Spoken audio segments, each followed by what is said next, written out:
Ya, Assalamualaikum warahmatullahi wabarakatuh. Apa kabar semuanya? Mudah-mudahan selalu sehat ya. Walaupun kita sedang berada dalam kondisi pandemi COVID-19 ini. Nah, tidak lupa diingatkan harus selalu mematuhi protokol kesehatan. Jangan lupa selalu menggunakan masker dan cuci tangan. Baiklah, untuk kesempatan kali ini Ibu akan memberikan media pembelajaran yang mudah-mudahan bisa membantu kalian untuk memahami lebih dalam mengenai materi pembelajaran hari ini, yaitu tentang struktur dan fungsi tumbuhan. Disimak ya. Berikut ini adalah bagian-bagian tumbuhan. Ada batang, akar, bunga, daun, dan buah. Akar merupakan bagian tumbuhan yang penting. Fungsi akar adalah 1. Menancapkan tumbuhan ke dalam tanah.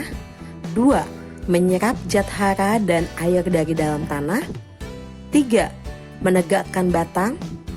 4. Sebagai tempat menyimpan cadangan makanan, misalnya pada tanaman wortel, lobak, dan ubi kayu. Bagian-bagian akar terdapat batang akar, cabang akar, rambut akar, dan ujung akar. Selanjutnya adalah bentuk akar. Bentuk akar yang pertama adalah akar tunggang. Akar tunggang memiliki akar utama yang bercabang-cabang sehingga membentuk akar cabang. Biasanya akar tunggang terdapat pada tumbuhan berbiji keping 2 atau dikotil. Contohnya seperti mangga, apel, jeruk, rambutan, sawo, dan lain sebagainya. Akar serabut. Akar serabut tidak memiliki akar utama. Akar serabut memiliki ukuran akar dari pangkal hingga ujung sama. Biasanya terdapat pada tumbuhan berbiji keping 1 atau monokotil.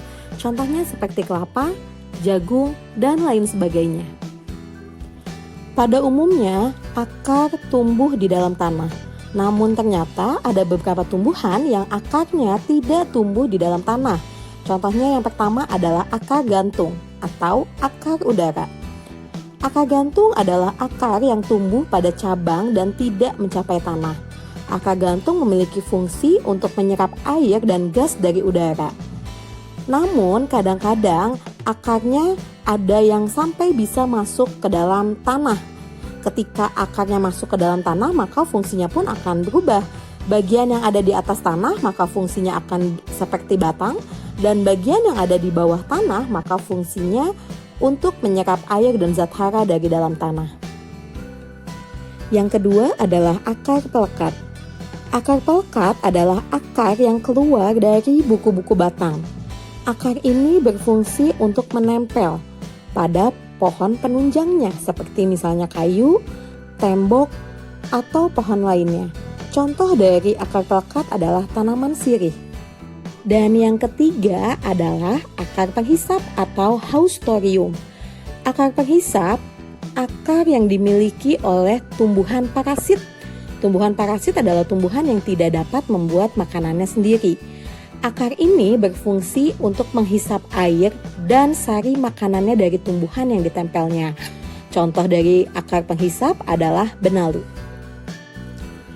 Organ kedua setelah akar adalah batang. Batang memiliki fungsi. Yang pertama, tempat melekatnya bagian-bagian tubuh tumbuhan seperti daun, bunga, dan buah. Yang kedua, mengangkut air dan zat hara dari akar ke daun. Yang ketiga, sebagai tempat pertukaran udara. Yang keempat, sebagai alat perkembangbiakan. Dan yang kelima, sebagai tempat menyimpan cadangan makanan, misalnya seperti ketela rambat, kentang, sagu, dan lain sebagainya. Bentuk batang. Bentuk batang terbagi menjadi beberapa. Yang pertama adalah batang lunak. Batang lunak yaitu batang pada tumbuhan yang berbatang basah dan berair, misalnya batang pada tanaman bayam. Yang kedua adalah batang keras atau berkayu, contohnya pada pohon mangga dan pohon jeruk. Dan yang ketiga adalah batang rumput, yaitu batang tumbuhan yang berluas-luas dan berongga, misalnya pada tanaman padi dan rumput. Nah, organ yang selanjutnya adalah daun. Daun adalah bagian tumbuhan yang berbentuk tipis dan melebar.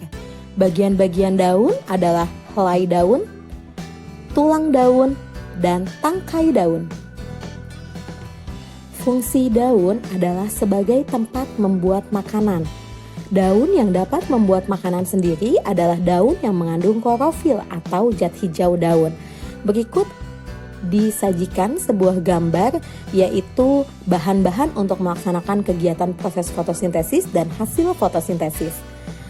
Air dari tanah diserap oleh akar dan karbon dioksida dari udara diserap oleh daun dengan menggunakan stomata, serta sinar matahari diterima oleh klorofil atau zat hijau daun dirubah menjadi karbohidrat dan air. Proses pengubahan karbohidrat dan air dengan bantuan sinar matahari menjadi karbohidrat dan oksigen disebut dengan fotosintesis. Karbohidrat dipakai sendiri oleh tumbuhan dan oksigen dikeluarkan kembali melalui stomata ke udara. Selanjutnya adalah bentuk daun. Bentuk daun dibagi berdasarkan susunan tulang. Yang pertama adalah tulang daun sejajar. Tulang daun sejajar memiliki tulang daun berbentuk lurus yang sejajar dari pangkal daun. Contohnya adalah daun tebu, daun pandan, daun kelapa, daun sereh, daun padi, daun nanas, dan daun bambu. Nah, yang kedua adalah tulang daun menyirip. Tulang daun menyirip ini memiliki susunan seperti sirip-sirip ikan, tersusun rapih mulai dari tangkai daun hingga ujung daun dari helai daun. Contohnya adalah tulang daun cincau, tulang daun jambu, tulang daun mangga, dan tulang daun pada rambutan. Yang ketiga adalah tulang daun melengkung.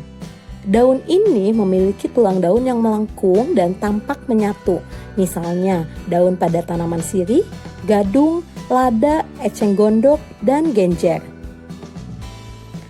Yang keempat, tulang daun menjari. Tulang daun menjari memiliki 3 tulang daun besar atau lebih dari 1 pangkal daun. Misalnya pada tanaman singkong, pepaya, dan daun jarak. Pengelompokan selanjutnya adalah pengelompokan daun berdasarkan jumlah helai daun pada tangkainya. Ada 2, yang pertama adalah daun tunggal dan yang kedua daun majemuk. Daun tunggal contohnya seperti daun pada tanaman mangga, jambu, nangka, dan lain sebagainya. Sedangkan daun majemuk contohnya adalah daun pada tanaman putri malu, lamtoro, dan lain sebagainya. Organ selanjutnya adalah bunga, di mana organ bunga ini adalah bagian tumbuhan yang indah karena mempunyai bentuk dan warna yang beragam. Bagian-bagian bunga terdiri dari benang sari sebagai alat kelamin jantan, putik sebagai alat kelamin betina, mahkota bunga sebagai perhiasan bunga, kelopak sebagai pembungkus bunga yang belum mekar, dan tangkai bunga sebagai bagian yang menghubungkan antara bunga dengan batang. Fungsi bunga adalah sebagai alat perkembangbiakan. Jika benang sari jatuh ke kepala putik, maka akan terjadi penyerbukan. Serbuk sarinya akan masuk ke bakal biji di dalam bakal buah melalui tangkai putik. Jika serbuk sari dan bakal biji bertemu, maka akan terjadi pembuahan yang menghasilkan biji. Saat biji berkembang, maka bakal buah akan ikut berkembang menjadi buah. Dan organ yang selanjutnya adalah buah. Bagian-bagian buah terdiri dari tangkai. Tangkai berfungsi untuk tempat melekat atau bergantung pada ranting atau daun. Lalu ada daging buah, di mana daging buah dapat dimakan. Lalu ada juga biji, bagian tumbuhan yang berada di dalam buah. Dan ada kulit buah, lapisan paling luar untuk melindungi buah. Dan organ yang terakhir pada tumbuhan adalah biji. Biji berfungsi sebagai alat perkembangbiakan. Berdasarkan jumlah kepingnya, biji dibagi menjadi 2. Ada biji berkeping 1 yang biasa disebut dengan monokotil dan biji berkeping 2 yang disebut dengan dikotil. Untuk bagian-bagian biji, yang pertama ada lembaga atau calon tumbuhan baru. Di dalamnya terdapat bakal akar, bakal batang, dan bakal daun. Yang kedua adalah keping biji atau endosperm, merupakan makanan cadangan yang digunakan ketika biji mulai berkecambah. Dan yang ketiga adalah kulit biji yang berfungsi untuk melindungi biji.